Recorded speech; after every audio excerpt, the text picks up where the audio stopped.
কাঁচা চামড়া সংরক্ষণে সরকার থেকে বিনামূল্যে বিতরণ করা লবণ ব্যবহার করেনি নাটোরের বেশিরভাগ মাদ্রাসা। এতে লবণ ছাড়া কাঁচা চামড়া আড়তে বিক্রি করায় নষ্ট হয়েছে বহু চামড়া। আবার বাজারে ন্যায্য দাম না পেয়ে ক্ষতিগ্রস্ত হয়েছেন মৌসুমি ব্যবসায়ীরা। তবে লবণ ব্যবহার না করায় মাদ্রাসাগুলোর বিরুদ্ধে ব্যবস্থা নেওয়ার কথা বলছে স্থানীয় প্রশাসন। বুলবুল আহমেদের প্রতিবেদন।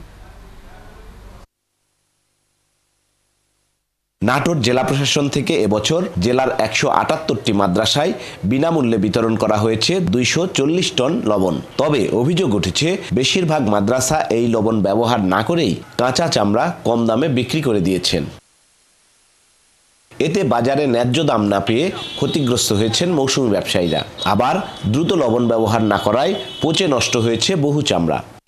লবণগুলা তো মাদ্রাসায় ব্যবহার হবে, মাদ্রাসায় তো ৪০০ ছাত্র বোর্ডিংয়ে খায়, যদি চামড়া সব বিক্রি হয়ে যায় ওগুলো ছাত্রদেরকে খাওয়াবো।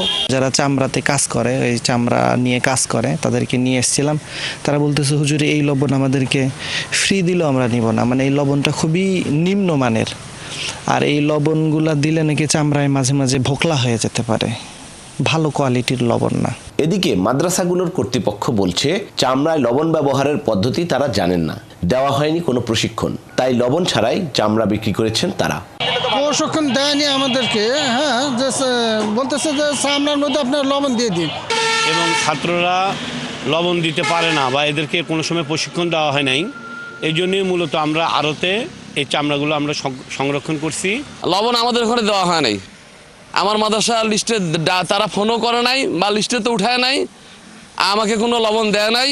এদিকে চামড়া ব্যবসায়ীরা বলছেন লবণ ছাড়া কম দামে চামড়া বিক্রি করায় আড়তদারদের উপর চাপ পড়েছে।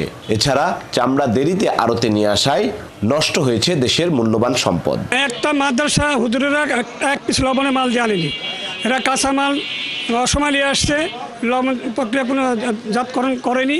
কর্তৃপক্ষের কাছে দৃষ্টি আকর্ষণ করছে, এই মাদ্রাসার কর্তৃপক্ষ যারা লবণ নিয়েছেন আবার সংরক্ষণ করেন নাই তাদের বিরুদ্ধে একটা ব্যবস্থা নেওয়ার জন্য। প্রশাসনের কর্মকর্তারা বলছেন মাদ্রাসাগুলোকে লবণ ব্যবহারের প্রশিক্ষণ দেওয়া হয়েছে, যারা অনিয়ম করেছে তদন্ত করে ব্যবস্থা নেওয়া হবে। আমরা তাদেরকে লবণটা যাতে দেয় এই জন্যই কিন্তু আমাদের উদ্বুদ্ধকরণ সভা করা, তাদের সাথে আমরা কথা বলেছি, মোবাইল কোড করে তাদের সাথে সব সময় আমরা মনিটরিং করা হয়েছে। এ বিষয়ে আমরা সংশ্লিষ্ট উপজেলা নির্বাহী অফিসার, সংশ্লিষ্ট ইসলামিক ফাউন্ডেশনের ফিল্ড সুপারভাইজার এদেরকে নির্দেশনা দিয়েছি, কথা বলেছি। এরকম ব্যত্যয় যদি কোথাও হয় অবশ্যই তাদের বিষয়ে আমরা আইনানুগ ব্যবস্থা গ্রহণ করব। এবছর নাটোরে ৮ থেকে ১০ লাখ কোরবানি হয়েছে। এ পর্যন্ত গরু সহ ৫৫ থেকে ৬০ হাজার পিস চামড়া সংগ্রহ করেছেন আড়ত মালিকরা। বুলবুল আহমেদ, ৭১, নাটোর।